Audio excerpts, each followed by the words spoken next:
What's going on, everybody? Welcome back to the Convo Show with your boy Jay Stokes. Today, we're going to be talking about how text messaging is the worst form of communication. Today's society uses it completely wrong, and I want to shed some light on it.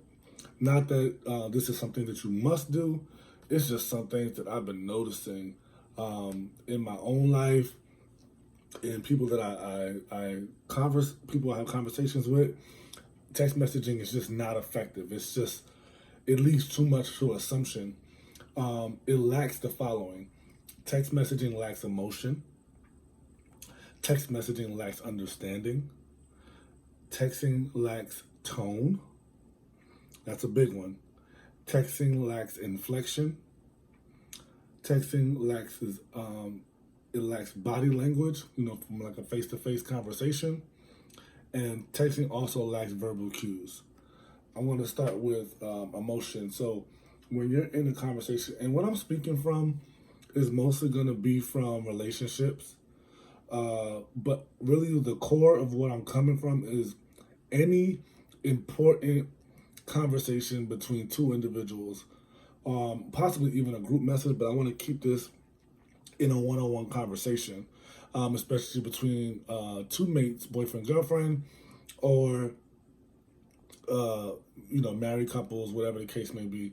When there is a serious conversation being had, whether it's from all the way from something as small as who's picking the kids up to as big as somebody cheated, or somebody's in a car accident, or something detrimental, something that is life changing, those conversations should be had on the phone like we used to do. You can't text. I know back in the day they broke up with me through text. No, we don't need to have those conversations through text. Text allows people to hide, and also it leaves too much for interpretation and to be assumed.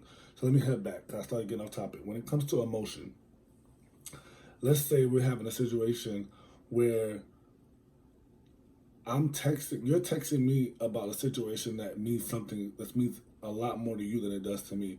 I'm concerned, but my messaging and how you read it and how you perceive it is not landing on you the same way. So you can't get my emotion. You can't, and I can't hear how concerned you are because I'm reading it. So I'm reading it how I perceive it. So I can, even though you might really be at a tipping point, I can't understand that because I'm reading it, and I don't hear you. I don't hear the emotion behind what you're saying. I don't hear the heart, the passion behind what's bothering you. So therefore, I can adjust my feelings and have the empathy or the sympathy to feel what you feel, the empathy to feel what you feel. So I don't have understanding. I can't understand what you're going through. I'm only reading based on how I perceive, how I process, because I have no tone to hear. I can't hear your tone. I can't hear where your speech pattern is. If you feel sad, I can't hear if you feel sad. I can't hear if you're happy. I can't hear if you're exuberant. I can hear if you're bursting with joy, or if you're literally crying right now and you need me to call, or whatever the case may be. I can't see your body language. I can't see if you're slouching. I can't see if you're sitting upright. I can't see if you're in a little bit of a confusion. There's nothing personal about that.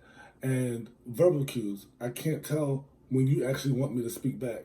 I don't know if this text message is a vent or this text message is a conversation. Because oftentimes people will call you just to vent, but people don't know because they don't have those verbal cues. They don't have that tone. They don't have that inflection. They don't have the understanding. They don't have the emotion.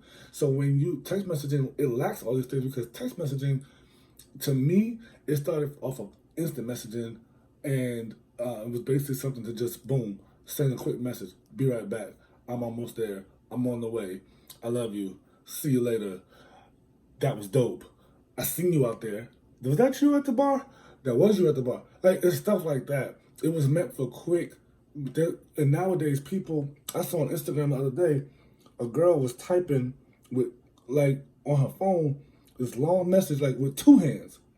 Now we're down to one, but it was this long paragraph because people are not having those conversations face to face anymore.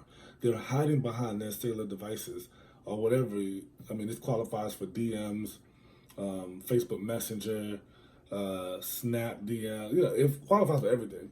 People are hiding behind this stuff. So the only thing to acknowledge is someone's love language. So you don't want to acknowledge, like, basically, if their love language is writing, then have them do the following. So sometimes people, their love language is writing, so that's how they can express what they need to say to you. So you have to respect that. I'm not here today to try to get you guys to stop texting every conversation, because some people's love language is texting. They need to write it out. They don't know how to articulate, or they can't put into words. Like some people say that I have a gift of gab. Some people say that I can just come up with something off the top of my head. But not everybody is blessed with that gift. Not everybody can do that. So you have to meet people where they are in their love language. And like I said, I'm keeping this mostly around couples because I'm seeing too many long messages. I'm seeing too many people with receipts, as we call them, because nobody's having a conversation. So both parties are still mad because they're perceiving the message on how they read it. And so the only thing to acknowledge when texting and to try to like meet somebody in the middle would be when you're acknowledging someone's love language. So if their love language is writing, then you have to have them do the following: write you a letter or email to explain the following situation. This way, it's not broken up, it's not spotchy. They have time to edit. In texting, even though they sit there, they have the time. They know that it's rapid. Instant messaging is kind of rapid because they automatically can get it. But if I send you a letter, I know that I have to prepare this. I have to get this right because there is no autocorrect. There is no, the quick fire, the rapid fireness of a phone or a text messaging system will be there. It's me and a pen and paper, and it's a different type of intimacy. It's a different level of connection when you're putting that pen to that paper. Think about it, that's what we used to do. Do you like me? Yes or no? Things like that. So have them write you a letter or an email where they're drafting up, clearly thinking out their thoughts, because usually when you're texting, you're in the moment. It's like, I can't believe that you did this to me. You left me out there at the bus stop. You knew I would. Come on, like put it in a letter, draft it, think about it. So when they do read it, they can read it as close as possible to the emotion that you were having at that moment. When you write the letter, it allows for thoughtful analysis of the situation. This will eliminate the rapidness and misguided thoughts of texting. So basically, I just summarized what I was saying. It allows you to get deeper into your thoughts, and it'll eliminate that rapidness, that misguided thought where you're just trying to get them before they text you back. Because on an iPhone, I don't know about you Android users, on the iPhone when you get those three dots, that little bubble, they're coming back. So you're trying to get them. You're trying to get them back. And I got to hurry up and send this message before they send this message. So, and oftentimes the messages compile up, but you can't really know where they're at. And each of you are just going off of the previous message, and it's not conducive. It's not the best way. Like, it's really an inconsistency of communication when you're doing that. So texting overall has ruined communication in relationships, in parenting, in business, and even in politics. Just think about, I'm not going to touch too much on politics, but let's think about like when the president tweets. That's a form of texting, and he must say something, and because we already have a preconceived notion of who he is and his character, we automatically read those tweets on the level of our perception. And how often do you do the same thing for your mate? How often do you do the same thing for your parents? How often do you do the same thing for your boss or your friends? We read on the level of our perception of that person. We don't read to understand. It's just not something that we do. I don't see that too often. We have a reactionary thinking due to the rapidness of texting.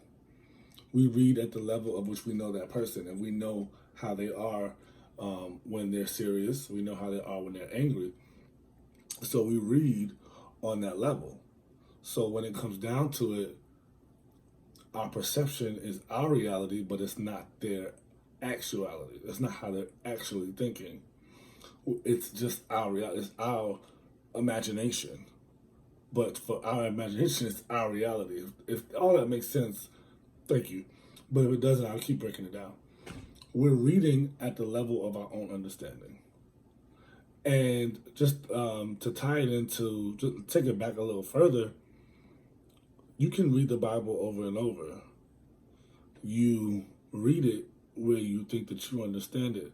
But when you go to church and the pastor preaches on that same verse or that same whatever part of the Bible in which you're referencing, because he's speaking and he's explaining, and you hear his tone, you hear his emotion, you hear his inflection on whatever parts that he's talking about, and you also hear the body language. I mean, you also hear like the verbal cues at where you should stop and where you should start and what you should think about when you're reading a certain thing. It's something about the ear.